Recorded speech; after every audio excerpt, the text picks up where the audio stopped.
জনাব হাসনাত আব্দুল্লাহ কুমিল্লা সরাসরি প্রশ্ন করবেন। আসসালামু আলাইকুম। যেহেতু শিক্ষা নিয়ে কথা হচ্ছে, আমাদের বর্তমানে মাননীয় স্পিকার, আমরা যদি বর্তমান শিক্ষা ব্যবস্থা দেখি, আমাদের এন্ট্রান্স ইনস্টিটিউশনগুলোতে বিশেষ করে প্রাথমিক শিক্ষায় আমরা দেখছি যে ভর্তি প্রক্রিয়াতে আমাদের এখন দুইটা পদ্ধতি প্রচলিত ছিল। এডমিশন বাই মেরিট আগে প্রচলিত ছিল, এখন সেটা কনভার্ট হয়েছে এডমিশন বাই লটারির মাধ্যমে হচ্ছে এখানে বাচ্চাদেরকে ভর্তি করা হয়। ফলত যেটা হয়েছে, ফিডার ইনস্টিটিউশনগুলোর শিক্ষার মান অনেক কমে গিয়েছে, যার ফলে টার্সিয়ারি এডুকেশন আমরা হচ্ছে কোয়ালিটি সম্পন্ন ছাত্র আমরা হচ্ছে বিশ্ববিদ্যালয়গুলোতে আমরা পাঠাতে পারি না।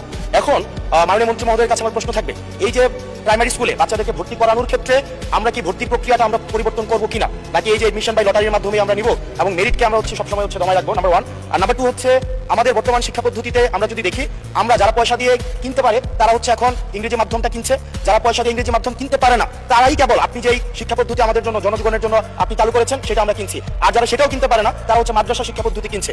আপনার কাছে প্রশ্ন যে আমাদের বর্তমানে একটা দেশে এই তিনটা শিক্ষা পদ্ধতি, যেটা অর্থনৈতিক অবস্থার উপরে নির্ভর করে চলে, এই তিনটা শিক্ষা পদ্ধতি জিয়ে রেখে আপনার কি মনে হয় যে আপনি একটা ইনক্লুসিভ শিক্ষা পদ্ধতি নিয়ে আমাদের দেশটাকে আগায় নিতে পারবেন? ধন্যবাদ।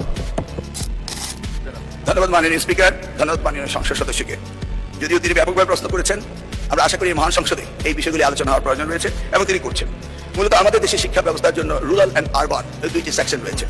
এখন গ্রামীণ জনপদে যে প্রতিষ্ঠানগুলো রয়েছে সেখানে প্রি প্রাইমারি স্কুল রয়েছে এবং ছাত্র সংখ্যা এতটা কম্পিটিটিভ নয়, সেখানে ভর্তি সমস্যা তেমন একটা হচ্ছে না। ঢাকা শহরগুলোতে আমাদের এই প্রাথমিক স্তরে ভর্তির একটি সমস্যা রয়েছে। এই জটিলতা নিরসনের জন্য বিগত সরকার লটারি সিস্টেম করেছিল, যেটা আদৌ আমার মনে হয় না যুক্তিসঙ্গত। তো আগামী বছরে এই শিক্ষা ব্যবস্থার ভর্তি সিস্টেম কিভাবে করা হবে সেটা আনুষ্ঠানিকভাবে আমরা স্টেক হোল্ডারদের সাথে অর্থাৎ অভিভাবকদের সাথে বিভিন্ন রকম সেমিনার সিম্পোজিয়াম করে মাননীয় সংসদ সদস্য সকলের অভিমত নিয়ে একটি জনমত সৃষ্টি করে আমরা আগামী 2027 জানুয়ারি ভর্তির বিষয়ে চিন্তা করব।